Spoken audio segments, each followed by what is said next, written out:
Assalamualaikum warahmatullahi wabarakatuh. Bismillahirrahmanirrahim. Alhamdulillahi rabbil alamin. Wassalatu wassalamu ala ashrafil anbiya'i wal mursalin wa ala alihi wa sahbihi ajma'in. Allahumma fakkihna fid din wa 'allimna ta'wilih. Allahumma fakkihna fid din wa 'allimna ta'wilih. Allahumma fakkihna fid din wa 'allimna ta'wilih. Allahumma salli wa sallim ala sayyidina wa maulana Muhammad. Alhamdulillah, bersyukur kita kepada Allah Subhanahu wa ta'ala, limpah dan karuniaan Allah Ta'ala masih lagi memberikan kepada kita kesihatan serta dapat kita menghirup udara, peluang umur yang masih Allah Ta'ala berikan kepada kita, seterusnya kita gunakan untuk melakukan ibadah kepada Allah Subhanahu wa Ta'ala. Lebih-lebih lagi kita berada pada malam daripada malam-malam yang mulia, maka marilah sama-sama kita merebut malam yang mulia ini dengan kita mengisi ibadat kepada Allah Subhanahu wa Ta'ala. Muslimin yang dikasihi oleh Allah Subhanahu wa Ta'ala, kita akan menyambung lagi muzakarah kita menerusi kitab Penawar bagi Hati. Perbincangan kita pada bab yang ke-8 pada menyatakan sifat takabur di halaman muka surat 52 baris yang ke-8 dibilangkan daripada bawah. Di mana pada bab yang ke-8 ini ialah menceritakan, membahaskan kepada kita berkaitan dengan sifat membesarkan diri. Sifat takabur. Yang mana sifat takabur ini merupakan salah satu daripada maksiat batin, setengah daripada dosa besar pada rupa maksiat hati, yang mana ianya perlu kita jauhi, dan seandainya ianya ada pada diri kita, wajib kita ubati dia, kerana ianya merupakan sebesar-besar derhaka kepada Allah Subhanahu wa Ta'ala yang di dalam hati kita. Maka membesarkan diri ini ataupun sifat takabur ini ialah maksudnya seseorang itu berasa di dalam hatinya, dia pandang di dalam hatinya, dia tu lebih daripada orang, dia tu hebat daripada orang, dia tu sempurna daripada orang, daripada segala sifat-sifat hak baik yang ada pada diri dia. Kalau kata ilmulah dialah yang lebih. Dari sudut kekayaannya, dialah yang kaya. Ikutlah. Maka takabur ini ialah seseorang yang memandang, seseorang yang melihat, seseorang yang merasa di dalam hatinya dialah yang paling lebih, serta memandang pula orang lain itu kurang daripadanya, hina daripadanya, tidak setara dengan dirinya, lekeh daripadanya. Ini namanya takabur. Inilah yang dikatakan membesarkan diri. Inilah takrif yang diberikan oleh para ulama berkaitan dengan sifat hati, definisi bagi sifat takabur ataupun membesarkan diri. Rasa dirinya lebih, orang lain lekeh daripadanya. Rasa dirinya sempurna, orang lain tidak setara dengan dirinya. Ini dikatakan sifat takabur. Inilah yang dikatakan dengan sifat membesarkan diri. Yang mana sifat ini diancam oleh Allah Subhanahu wa taala. Sifat ini juga diancam oleh Nabi kita Muhammad sallallahu alaihi wasallam. Sebagaimana yang kita maklum pada hadis yang lepas yang telah kita belajar, yang mana Allah Taala menyatakan tempat kediaman, tempat ketetapan bagi mereka yang bersifat dengan sifat takabur ini ialah neraka Jahannam.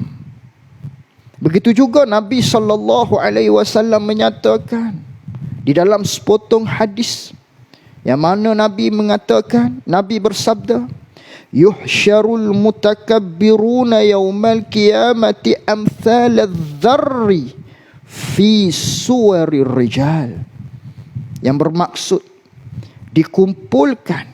dihimpunkan golongan-golongan yang takabur di atas dunia ini. Mereka ini akan dikumpulkan pada hari kiamat, dikumpulkan seperti satu perkara yang paling halus, yang paling kecil, yang berupanya dengan rupa seorang lelaki ataupun dengan rupa seorang manusia. Kalau kita kata semutlah, benda hak kecil. Maka di akhirat orang yang takabur, kata Nabi SAW, dibandingkan, dirupakan oleh Allah Subhanahu wa taala dengan rupa semut yang kecil saja, tapi dalam rupa kepalanya manusia. Ini orang yang takabur. Ini balasan bagi mereka di akhirat kelak. Kerana di atas dunia dia rasa angkuh, sombong, membesarkan dirinya. Orang lain tak lebih, orang lain hina, lekeh dipandang. Mereka di akhirat kelak dia akan jadi sesuatu yang kecil, yang dirupakan oleh Allah Ta'ala dengan rupa manusia. Halu saja dia di akhirat kelak. Ni di hari kiamat. Orang yang takabur sewaktu dia berada di atas dunia. Ini merupakan satu ancaman daripada Nabi SAW kepada mereka yang bersifat dengan sifat takabur. Kemudian orang yang bersifat takabur ini yaghsyahumuz zullu min kulli makan. Dahlah dirupakan oleh Allah Ta'ala dengan rupa yang haluh, yang sangat kecil, yang kepalanya ialah kepala manusia. Kemudian diliputi pula, dikelilingi pula daripada setiap penjuru, dipandang hina kepadanya.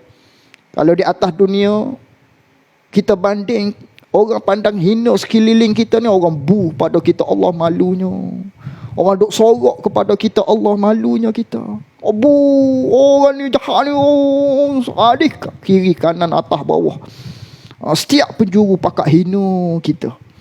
Maka begitu di akhirat. Dalam rupa yang kecil, huduh, kena maki pula, dihina pula di setiap penjuru. Ini kedudukan, balasan bagi mereka yang bersifat dengan sifat takabur.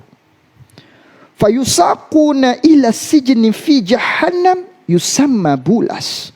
Kemudian diheret oleh para malaikat orang yang takabur ini kepada penjara neraka Jahannam.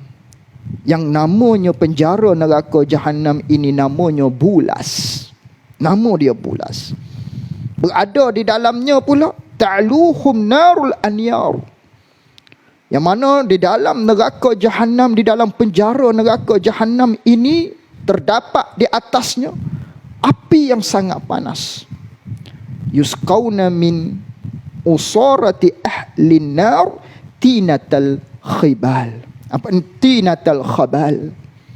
Yang mana makanannya bagi penghuni-penghuni neraka jahanam yang bersifat dengan sifat takabur, yang berada di dalam neraka jahanam, di dalam penjara neraka jahanam ini, diberi minum, diberi makan daripada muntah-muntah yang berdarah ahli-ahli neraka yang bernama tinatul khabal.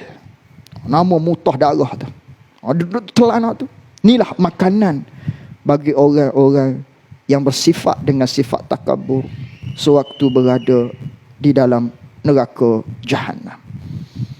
Bukan setakat berada di neraka jahanam, bahkan berada pada sudut tempat di dalam neraka jahanam itu, iaitulah penjara bagi neraka jahanam. Ini balasan sebagai nak menakutkan kepada kita agar kita tidak bersifat dengan sifat takabur, membesarkan diri ini. Jika ada di diri kita sifat ini, maka kita perlu buang, ubati dia secepat mungkin sebelum datangnya kematian pada diri kita. Ini balasan yang berat kepada mereka yang bersifat dengan sifat takabur. Wali'iyahzubillah. Baikilah. Kitalah yang tahu hati kita. Apakah sifat kita? Adakah ada di dalam hati kita sifat tersebut? Kitalah yang tahu. Orang lain dia tak tahu. Melainkan orang lain tahu jika kita menzahirkan kesombongan kita dengan tingkah laku dan juga perbuatan. Sebaliknya, andainya benda tu ada saja di dalam hati, orang tak tahu, kitalah yang tahu. Kita duk berasa kita lebih daripada ilmunya. Kalau bagi mereka yang ada ilmu, akulah yang paling hebat sekali, akulah yang paling berilmu sekali. Tidak ada dah orang yang lebih daripada aku, dan dia pandang ahli-ahli ilmu yang lain lekeh daripadanya. Ini sifat takabur. Ini sifat membesarkan diri. Maka ini perlu kita jauhi. Begitu jugalah dari sudut-sudut perkara-perkara yang lain-lain. Baik. Ini dosa besar. Sifat takabur. Maka kita nak sambung pada malam ini, kata pengarang rahimahullahu ta'ala. Dan seperti adalah membesarkan diri itu kelakuan yang dicela. Sebagaimana kita telah tahu, sifat takabur, membesarkan diri ini ialah kelakuan yang dicela, sifat hati yang dicela oleh syarak. Demikian juga sebaliknya. Apa hak sebaliknya? Adalah merendah diri itu, atau sebaliknya adalah hak sebaliknya, sebalik daripada sifat membesarkan diri itu, lawan baginya ialah merendah diri, yang dikatakan dengan tawadhu'. Maka merendahkan diri, tawadhu' ni ialah satu kelakuan yang dipuji oleh syarak. Lawan bagi sifat takabur ialah tawadhu'. Takabur iaitulah kita rasa orang lain, kita rasa diri kita lebih, orang lain tu lekeh, tak sebanding dengan kita, kita pandang hina kepada orang lain. Itu namanya takabur. Dinamakan dengan takabur. Lawan baginya tawadhu'. Ini merendah diri. Yakni hati kita berasa diri kita ni rendah. Hati kita rasa diri kita ni tidak lebih daripada orang. Hati kita rasa kita ni maknanya tak lebih daripada orang, dan tak berasa orang lain tu hina daripada kita. Itu namanya tawadhu'. Bukanlah tawadhu' ni jalan mengokok, jalan menunduk, tak tengok ke depan. Itu bukan nama tawadhu'. Tawadhu' ni sifat hati yang lawan bagi takabur. Tak rasa diri kita lebih, tak rasa orang lain tu hina daripada kita. Tak. Sama saja. Ini tawadhu'. Maka tawadhu' ini ialah kelakuan yang dipuji, satu sifat hati yang dipuji oleh agama kita, yang akan dibahaskan di dalam sifat-sifat yang dipuji, sifat-sifat mahbudah. Maka kerana sabda Nabi SAW, kerana apa dikatakan merendahkan diri ni ialah satu kelakuan yang dipuji oleh syarak? Kerana sabda Rasulullah SAW, Nabi bersabda, ma zadallahu abdan bi'afwin illa izzan wa ma tawadha'a ahadun lillah illa rafa'allah. Artinya, tiada menambah oleh Allah Ta'ala akan hamba, akan seseorang hamba dengan sebab memaafkan kesalahan orang lain.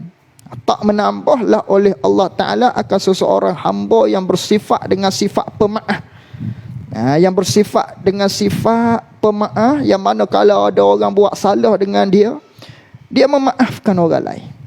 Maka Allah Ta'ala tak tambah dia, melainkan hak Allah Ta'ala tambah orang ni akan kemuliaan. Ni kemuliaan. Ini khabar gembira bagi mereka yang ada sifat pemaaf. Orang buat salah dengan kita, kita maafkan dia. Kita maafkan dia. Maka orang yang bersifat dengan sifat ni, Allah akan beri kemuliaan. Allah Ta'ala muliakan dia di akhirat kelak. Dan tiadalah, ni hak tempat kita nak. Dan tiadalah merendah diri oleh seseorang. Tidaklah orang yang bersifat dengan sifat tawaduk ni. Iaitulah tak rasa diri lebih, tak rasa orang lain hina daripada dia ni. Orang yang bersifat dengan sifat tawaduk, tapi kerana apa? Kerana Allah. Dia bersifat dengan sifat tawaduk. Maka orang ni tidaklah dia bersifat dengan sifat tawaduk, tapi kerana Allah dia bersifat dengan sifat tawaduk. Ini bukan kerana yang lain. Orang ni Allah Ta'ala Nabi SAW menyatakan, tidaklah dia bersifat dengan sifat tawaduk kerana Allah, melainkan meninggikan, bukan meninggalkan tu. Silap cetak tu. Melainkan meninggikan, tu rafa'ah.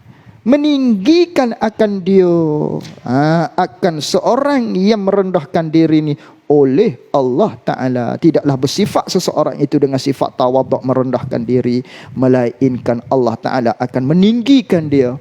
Allah Ta'ala akan meninggikan orang yang bersifat dengan rendah diri sewaktu berada di atas dunia. Allah akan tinggikan darjat dia di akhirat kelak.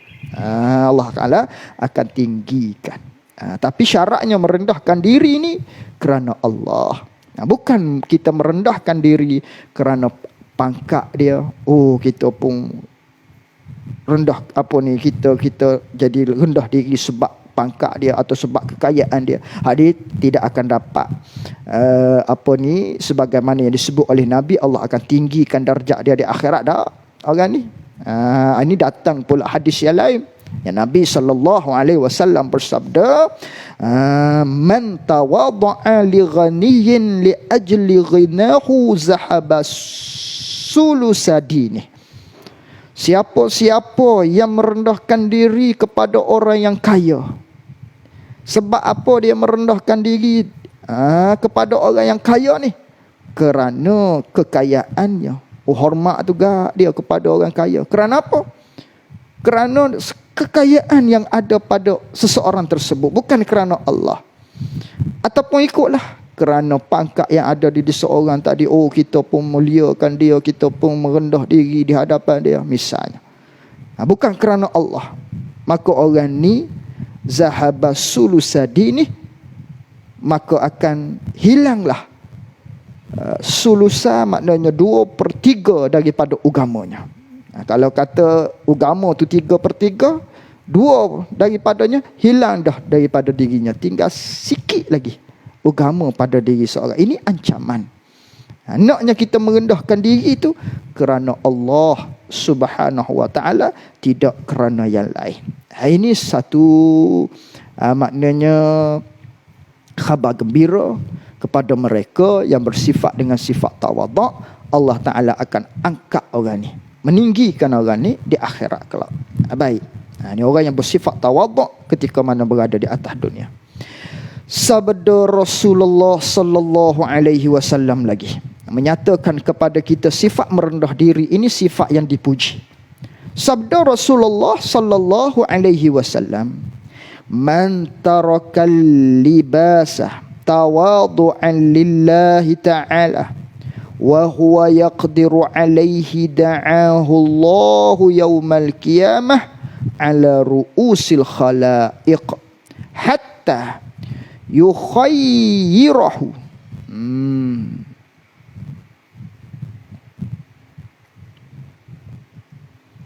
Hatta yukhayyirahu min ayyi. Bukan iyin, ayyi. Dalam kitab kita tu silap baris.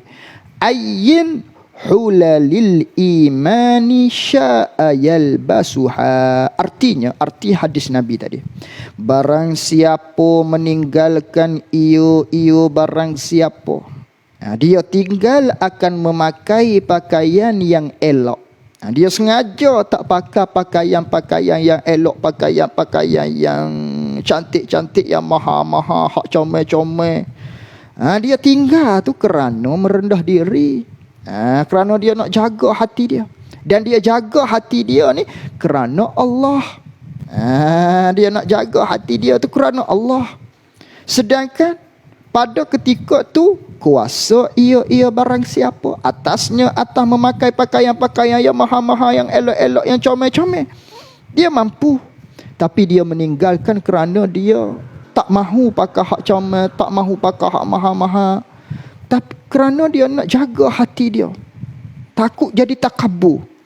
Orang ni nascaya menyeru akan dia akan barang siapa oleh Allah Ta'ala pada hari kiamat atas kepala sekalian makhluk. Allah Ta'ala akan seru dia pada hari kiamat atas kepala sekalian makhluk. Apa maksud? Yakni Allah Ta'ala akan memperkenalkan seorang yang merendahkan diri di atas dunia ni. Allah Ta'ala akan memasyhurkan nama dia, akan beri khabar kepada sekalian makhluk bahawasanya orang ni orang yang merendahkan diri. Jadi masyhur dia di akhirat. Ni ialah khabar gembira kepada mereka yang merendah diri sewaktu berada di atas dunia.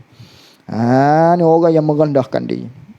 Jadi orang yang merendahkan diri ni Allah Ta'ala akan memasyhurkan dia di sekalian makhluk, hinggalah memberi pilih ia Allah, yakni akan dia, akan barang siapa yang merendah diri di atas dunia ni, Allah Ta'ala akan beri pilih kepada dia daripada barang mana segala hullah, segala pakaian iman. Kamu nak pakai hak mana pakailah.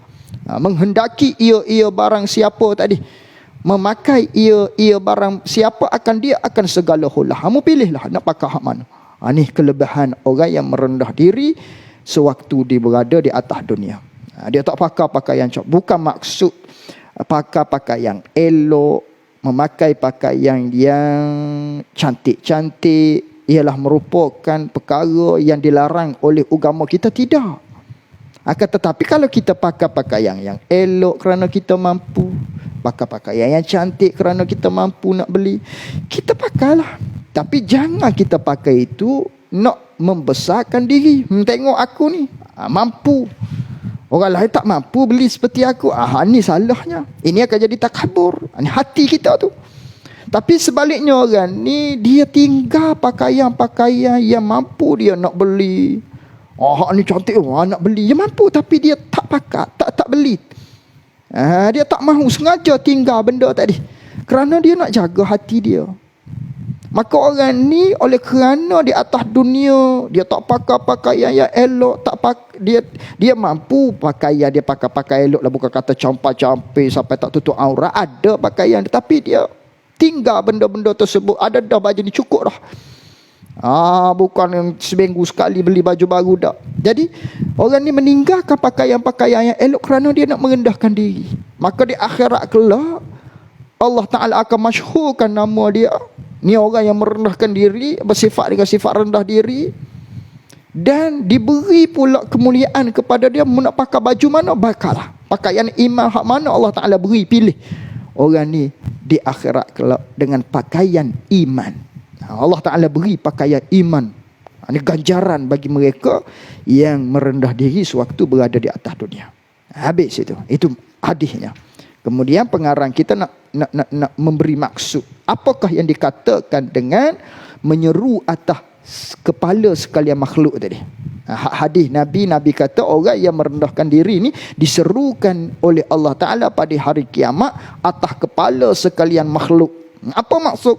dan dikehendaki dengan menyeru atas kepala sekalian makhluk tu ialah bahawa maksudnya memasyhurkan akan dia, yakni Allah Ta'ala memasyhurkan, Allah Ta'ala wikna, Allah Ta'ala menyebarkan nama orang yang merendahkan diri ni di akhirat.